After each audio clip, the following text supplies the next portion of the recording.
All right. Well, we got a couple of quick stories here, and we'll call it a night. All right. All right.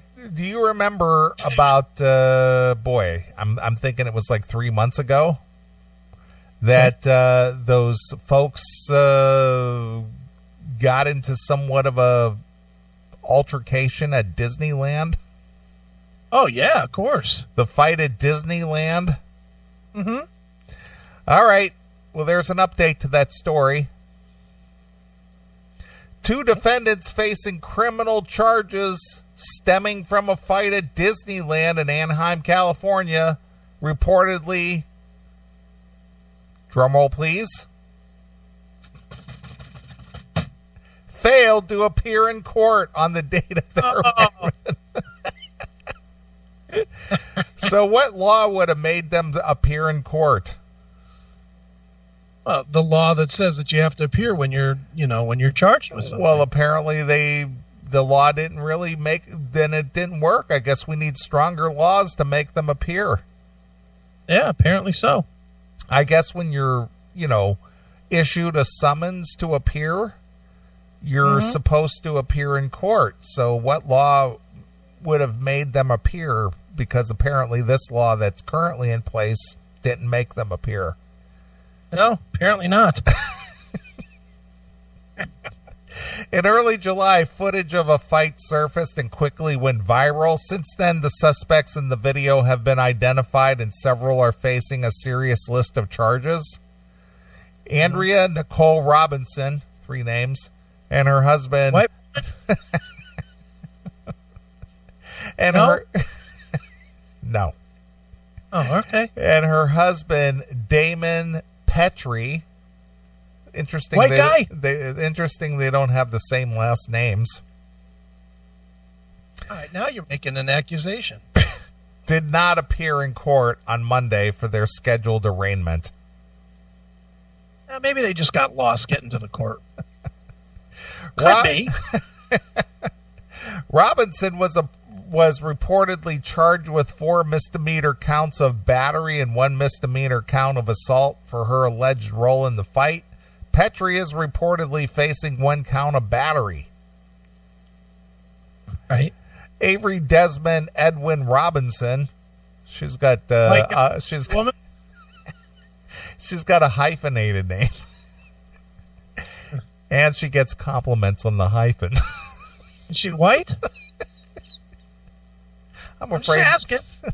I'm afraid not. No? I'm just way off tonight on this game. Brother of Andrea was also charged with 5 felonies and 9 misdemeanors. Wow. But she showed up?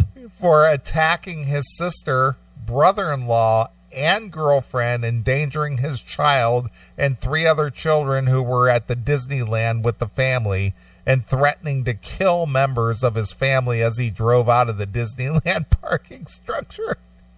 Whoops. I don't know why I'm laughing. I don't see what the problem is there. I mean, geez. Doesn't everybody plan murders at Disneyland? Isn't that supposed to be the happiest place on earth? You know what? Happy for you, maybe, white privileged guy. I got news for you. In the black community, there's a whole different set of standards for Disney. Jeez. No, it always boils down to behavior, my friend. Oh, right. You're making, again, assumptions. There's no behavior problem here. Yeah, they're very misunderstood. Saying that you're going to kill somebody at Disney, that could be taken a lot of ways. That could have a lot of different meanings depending on what kind of street language you use. Right. You don't understand that? Apparently I don't. You know what? Since the word is woke instead of awake, I think you must be slept. I think I am. I think I'm slept. You're slept. You're definitely not woke, so you're slept. Apparently not. All right, slept Neely. Continue with your sleptage. Robinson is reportedly scheduled to appear in court on September 30th for a pretrial hearing, the Orange County Register reported. Andre is reportedly facing up to 2.5 years in jail, while her husband faces 6 months. Okay. The district attorney was reached out to, but did not receive an immediate response. Video of the fight, which took place at Disneyland's Toontown, or in this case, Coontown. Oh, Jesus. All right. All right. Good night, everybody. I'm officially leaving the show after that. I have to distance myself from that. My God. I guess I'll never be hired on SNL. I guess not.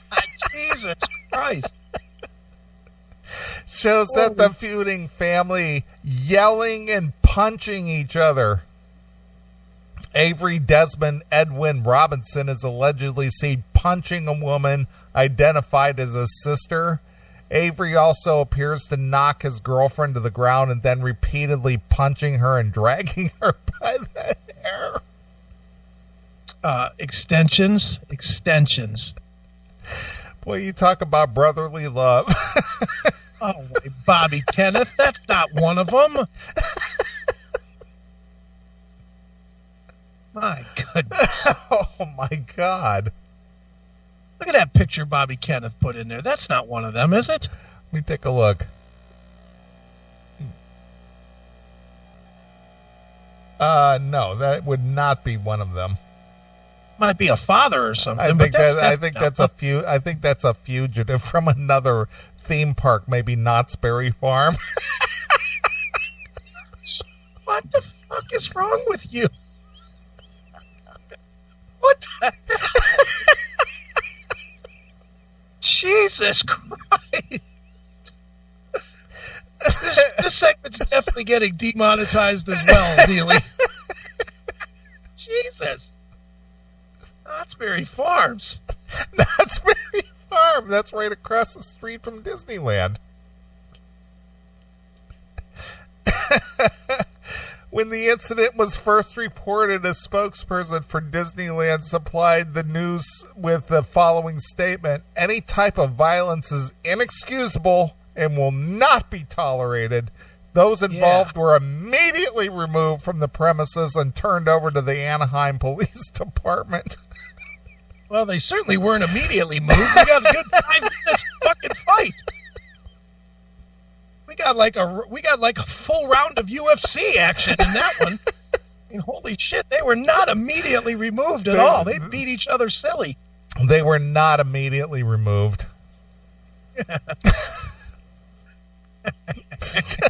What a pathetic state of affairs. You can't even go to Disneyland, the happiest place on earth, without being accosted somehow. Well, if I've learned anything, it's not to go near Toontown. Exactly. Toontown. Yeah, with a T. With a T. No! T with a T. Right. Toontown. Now that's not them, is it? Jesus.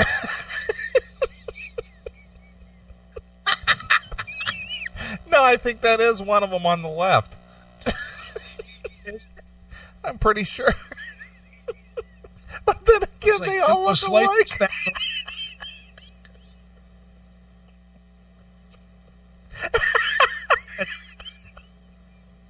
That's Kimbo and Dumbo Slice. Shit. Oh my God. Holy smokes. Wow.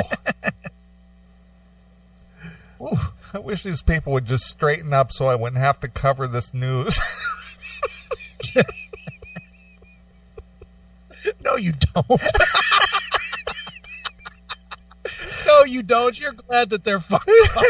I just hear my dad in the back of my head. Now straighten up. I just hear your dad hearing this and going, "This is what you do, Wendell?" Oh my God. Are you making any money with that show? Why are you doing this? Oh my God. Shit. Too much. Oh man. What the hell is wrong with these people? All right. Moving on. Deep breath. Apparently, there's a new restaurant in Baltimore. Wait a minute. Spaghetti Gorillas in the Mist is not a Disney movie. Just stop. Just stop. I mean, come on. All right, go ahead. Well, there's a restaurant in the Baltimore area that is cited as discrimination, with the comments being made about their dress code as being racist as hell. Oh, boy. Here we go. A Baltimore restaurant is under fire before it is even opened. Oh, my God. When an image appeared on social media... Oh, dear. showing the establishment's dress code posted on the gate outside. Some users complained that the rules seem to be discriminating against certain customers. Okay. Others, meanwhile, defended the restaurant for trying to maintain a particular atmosphere. Right. Its website said that the Chop Tank... Boy, what a horrible name for a restaurant. The Chop Tank? CHOPTANK. Chop All Tank. Right. Chop Tank. Is opening soon. Great. An image uploaded on Twitter of the sign said to be on the restaurant's gate, showing an apparent dress code. Okay. The sign in the photo says items like excessively baggy clothing, athletic attire, jerseys, brimless headgear, and backwards or sideways hats are prohibited. Okay. The photo was captioned dress-coded signs at the new Chop Tank restaurant in Fells, implying that the dress code had a ulterior motive. Ooh.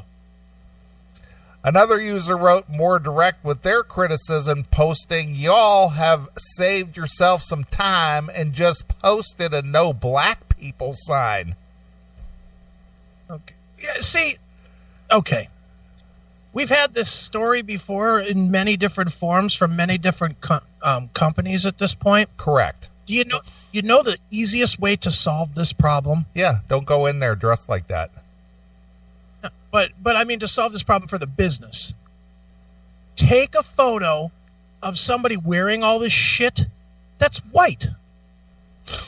Just take a photo. Take a photo of a white guy wearing a jersey with baggy pants that are hanging around the middle of his ass and fucking a hat turned sideways. Take a picture of him with a circle around it with the line through it. This ain't acceptable. Because then you can't say it's racist because it's fucking, there's the picture of the white guy. Right. And no white guys are going to complain. No white guys at all are going to complain about this shit. Well, my point has always been with this kind of thing, it's like, is this an inherently black thing that's in your DNA? Or is this a choice as to how you choose to present yourself? It's a choice. It's just like when you go to, there's certain restaurants that you have to wear a suit coat for. Yeah, you have to wear a jacket or a tie. Yeah. Yeah, exactly. This is the same shit. It's your business. You can do whatever the fuck you want. And guess what? You don't want any fucking street thugs fucking sitting in your place. Especially if you're trying to do upper scale fucking food at the Chop Stop or whatever this place is called. The Chop Tank. Chop Tank. Now, I can't imagine that the Chop Tank should have too many problems with, gangsta gear. But, the Chop Tank? What the fuck do they serve? Pork chops? Yeah, they probably serve like steaks. Steaks, pork chops. Like all right, so like it's a steak place. like the Chop House, or they probably serve like seafood and steaks. So it's the Chop Tank. Chop Tank? Yeah. Either that or just another bad idea from Jason Newsted. Remember when he Chop House? Yeah. Oof. All right, what the hell is that? Are you kidding me, Bobby Kennedy? Jesus. What the fuck is that? I don't even know how to describe that. That's a money hat. It's a money hat. That would have been something that the former Browns quarterback should have been wearing. Manziel. Yeah. Johnny Because he was money. He was definitely the money man. Maybe she calls that her cheddar cap. Maybe. Could be. Because her cap is loaded with cheddar. Right. Others echoed the sentiment, with one user posting, "This is racist as hell, and I will never enter your restaurant and will actively warn other ways from it. So have a great day." Well, that just goes to show me that their dress code is doing its job. Yeah, keeping you out. Yeah. You're the guy they don't want. Exactly. You're definitely you're the person they do not want in their place. In a statement, a spokesperson from Atlas Restaurant Group, who owns the Chop Tank, said, "Our policy is no different than countless other bars in the Fells Point, Federal Hill, and many other bar restaurants around Maryland, including Secrets and the Tiki Lee's, both posted on their website. There's also national priorities such as Wynn Las Vegas that have similar dress codes in their entertainment venues. The most prominent African-American nightclub in Baltimore, the Select Lounge, has a stricter dress code as well. Baltimore City Public Schools has a similar dress code and language for their students. They also provided an official dress code, which is slightly different than the one featured in the photo on Twitter. While it is mostly similar, it doesn't prohibit the wearing of baggy clothes, sideway hats, or sunglasses after dark." Why don't they just see, I always, with the hats, why don't you just say no hats? Nobody needs to wear a hat inside. Yeah. For any reason. You don't need to wear a hat. Even if you have a fucked up head and a weird bald spot, you don't need to wear a hat. Yeah. Just, all right, no EBT accepted? Come on, Bobby Kettle. They didn't say that. Well, even back in the 90s, when I drove a truck, and I was in a place, I was up in London, Ontario, and I was going to make a delivery the next day, and I got to the area early, and I was basically parked for the night, and it was early. It was probably like 7:00 at night, and I was kind of bored. And across the street there was a place over there called, I don't remember the name of the place. I'm just going to make up a name. It was called like Big Al's or something. Okay. So I went over there, and it happened to be like a dancer joint, not necessarily more like a gentleman's club. It wasn't really like a seedy strip club, but it was more upper class. Like a bikini bar type thing? Well, they did get naked in there. But it wasn't like some, just some dirty club. It was a little higher end, but it was upscale naked pussy. Yeah, exactly. That's exactly right. Upper scale naked pussy. That's exactly what it was. So at the time, I was wearing my leather jacket. And I walked in there to pay my admission, and the girl at the door, she says to me, "You can't come in here wearing that jacket." And I said, "Oh, why is that?" She says, "Well, because we have problem with gang affiliation around here." Oh. I said, "Okay." And she says, "You can check your jacket here at the door, and then you're welcome to come in." Okay. So I had to do that. So I checked my coat at the coat check. Okay. So I didn't wear my leather jacket into the establishment. Right. But it wasn't an issue. It was just like, okay, that's the rules. You can't come in here wearing a leather jacket. That's just how it is. You said the magic word, though, Neely, rules. Yeah. How dare they have rules against what you can and can't do? Yeah. In their place, in their establishment. Right. So I checked my jacket at the door and went in and enjoyed myself for a few hours. Yeah, there you go. No big deal. Nope. So, I don't know why everybody's got to make such a big deal out of everything. Because everything's a problem. Everything's a problem. Mm-hmm. All right, moving along. We got about 15 minutes here. Okay. And I know that you'd like to probably hit the rack. I got to do video first, but go ahead. All right. So people doing stupid shit on Facebook again. You're kidding. Yeah. That still happens? Yeah, especially people who are in public service. That still happens? You're kidding. Even after all this time, it still happens. 1,000 examples, and they're still doing it. Yep. Okay. An upstate New York town judge. Now, this guy's a judge. Okay. He resigned after he shared a racially charged Facebook? Post that featured a noose and President Donald Trump's campaign slogan, "Make America Great Again." I could see where you could think that could not be a problem. Yeah. Sure, it was an accident. I mean, come on. Yeah, he posted this on Facebook. Of course. Dude, where else would you post it? The New York State Commission on Judicial Conduct announced Tuesday that Altona, A-L-T-O-N-A, Altona Town Court Justice Kyle Canning resigned from the $8,700 a year job. $8,700 a year? Yeah, he must have been like a part-time guy. Sounds like being a racist did him a favor. Yeah. Get rid of that fucking barely part-time money. Yeah, $8,700 a year. How long would you work for $8,700? I'm sure this just wasn't his everyday job. I'm sure he probably just ruled on certain cases, you know. But I mean, how many hours would you work for that kind of money? 2 hours a week. Yeah, if that.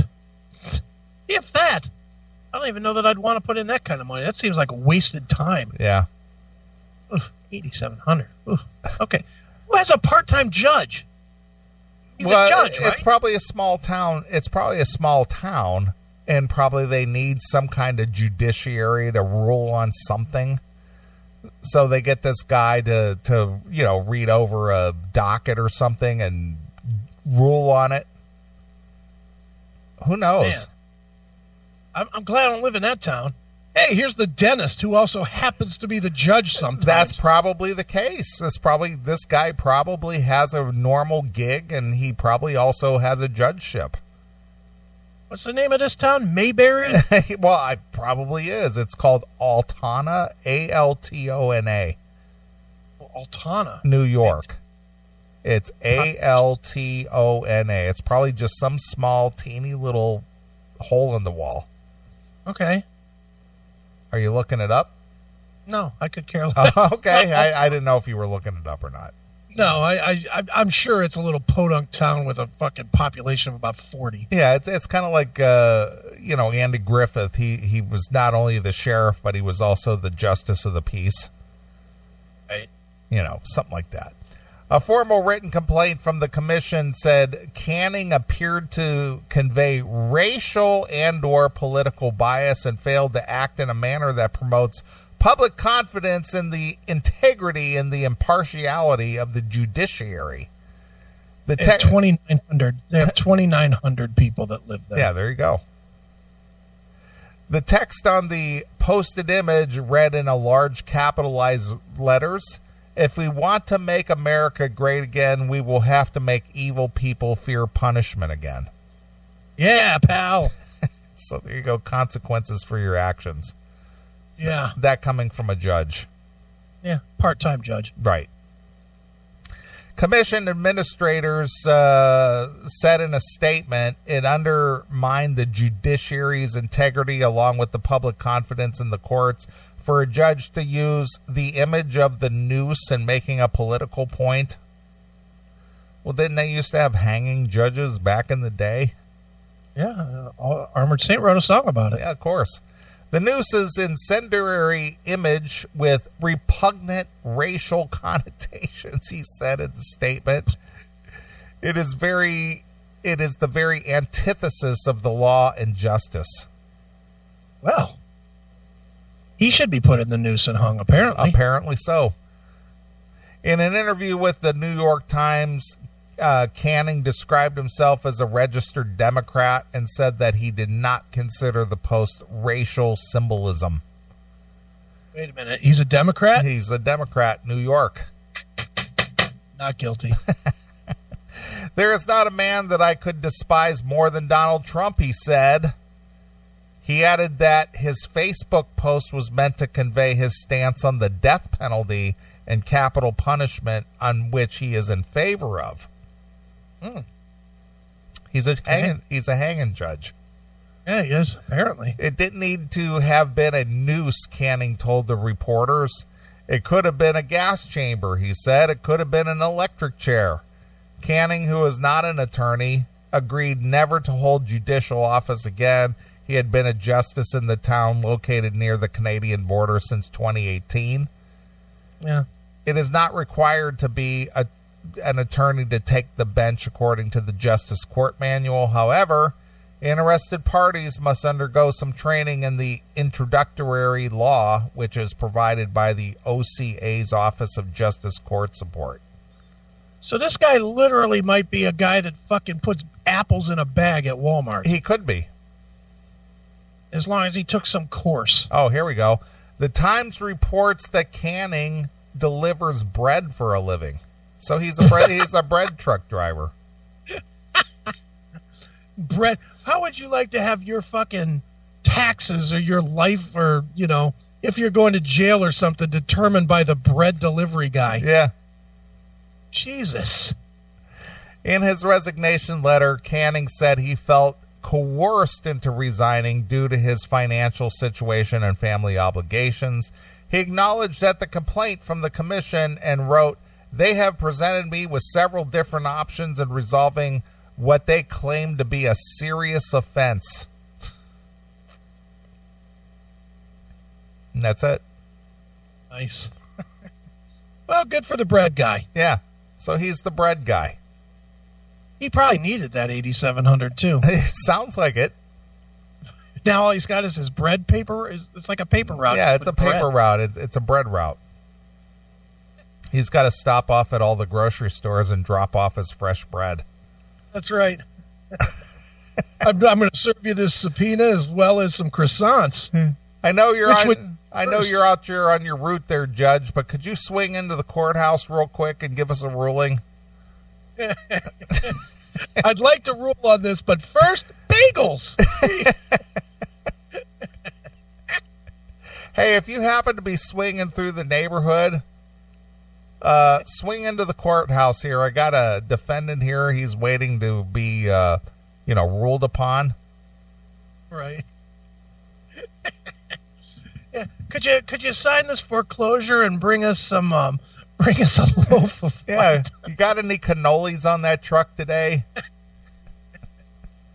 I could use some rye bread and a ruling on this fucking foreclosure. What do you think? Hell? What do you think, Judge? Could you help us out here? That's stupid. Well, that's small town America. I guess. And he hates Donald Trump. Yeah, well, MAGA to him too. Yeah. Make Rambo great again. MAGA. Yeah. Because they know Hollywood is pro-Trump and they want to get that Trump message out there for sure. They're trying their damnedest with that one movie in the last fucking 12 years. Yeah, I'm sure. Yeah, not that the cartel are bad people or anything. It's just that he's out there killing Mexicans. That's right. And you know, that collection of Mexicans is all of them. Right. Rambo murders Mexico. Next movie, Rambo, Mexican blood. Right, exactly. All right, well, I think that's going to wrap up the show unless you want to take a call real quick. I don't care. Hail and kill, caller, you're on the air. See, I think Jackal should be on the air, man. Why do you think that? Why should he be on the air? Because Jackal's the greatest heavy metal band of all time, man. Oh, you mean the band Jackal? Well, what do you think? Well, we got a guy in our chat room who pretends he's the band Jackal who loves Deep Purple. I bet he does. I bet he does. Well, you know what? The band Jackal is greater than Jimi Hendrix because they got that chainsaw, man. The chainsaw just drives it, man. All right, dude. Who are you and where are you calling from? Name's Sam. I'm from Kentucky originally. Okay. But I moved to Oklahoma. So you're not an Okie from Muskogee? I'm not. As Merle Haggard once said, I am not an Okie from Muskogee. I am from Kentucky, but I moved. Yeah, we got that part already. So why are you? What's on your mind? Why are you calling the show? Because he wanted to tell us about I Jackal. just want to say hello. What? Have you been listening to the show very long? I have. How long have you been listening to us? Honestly, a few years. I am a millennial. Don't hang up on me because of that. I just want to say, I am 21 years old. I know that's a millennial to you guys, but I just want Millennial, you to know. buddy. Huh? Never mind. Do you hear that tone? What's that tone? That one. All right. Well, we're going to get out of here. We're going to come back next Saturday. We'll do it all over again. God willing, Chris will be in better condition.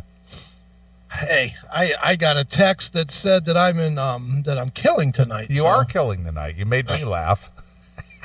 So there we go. Maybe I need to be sick every week. Yeah. Sick in the head.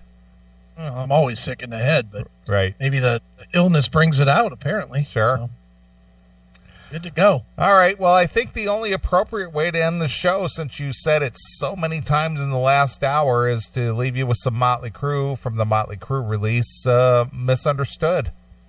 All right. Sounds good to me. I'm going to send this all out to the illegals and the cartels and the gays and the blacks and everybody who, were offended tonight, and just let you know that we feel your pain and we understand you're misunderstood. All right. So we're going to get out of here. So we're going to leave you with Motley Crue. So this is Neely along with my very good friend Chris Hagan. And we're gone. Bye, kids. Hey, this is John Corabi here. Listen to my good friend Neely on the Classic Metal Show.